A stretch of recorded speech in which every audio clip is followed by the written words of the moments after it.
શું તમને ખબર છે કે તમે લિમ્ફેડિમાના સિમ્પટમ્સ સેલ્ફ આઈડેન્ટિફાઈ કરી શકો છો? કેવી રીતે?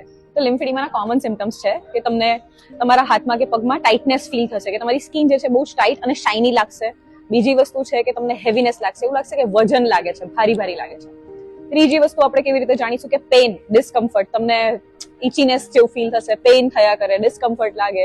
ફોર્થ વસ્તુ કેવી રીતે આપણે આઈડેન્ટિફાઈ કરીશું કે રિડ્યુસ્ડ મુવમેન્ટ્સ, તમારી મુવમેન્ટ્સ છે થોડીક ઓછી થશે, કાં તો તમને ક્યાંક એવું લાગશે કે અટકાવી રહ્યું છે. અને એક સૌથી કોમન સિમ્પટમ જે છે એને છે આપણે કહીએ છીએ કે રિપીટેડ ઇન્ફેક્શન્સ. કોન્સ્ટન્ટલી તમને ઇન્ફેક્શન થયા કરશે, દર થોડા દિવસે તમને રેડનેસ આવશે, કાં તો તાવ આવશે, એના લીધે તમે એન્ટીબાયોટિક્સ લેશો અને સબસાઇડ થશે. અને એક બીજી બહુ જ કોમન વસ્તુ છે જે આપણે રૂટીન અને ડેલી બેસિસ પર ફીલ કરીશું કે આપણા કપડા છે, શૂઝ છે, જ્વેલરી છે, બેંગલ્સ લઈ લો, વોચીસ લઈ લો, એ ટાઈટ ફીલ થશે. અગર હાથ છે તો બેંગલ કે વોચ ટાઈટ લાગે છે, પગ છે તો શૂઝ નથી આવી રહ્યા, તો એ પણ એક બહુ જ કોમન સિમ્પટમ છે કે તમે ફિટ નથી થઈ રહ્યા તમારા રૂટીનની વસ્તુઓ. સો અગર તમે આ સાઇન્સ કે સિમ્પટમ્સ નોટિસ કરી રહ્યા છો તો ડિલે ના કરશો અને થાય એટલા જલ્દી અમને કોન્ટેક્ટ કરો અને આ પ્રોપરલી ઇવેલ્યુએટ કરો કે આપણને શું થઈ રહ્યું છે અને આપણે લિમ્ફેડિમામાં ક્યાં આગળ છીએ.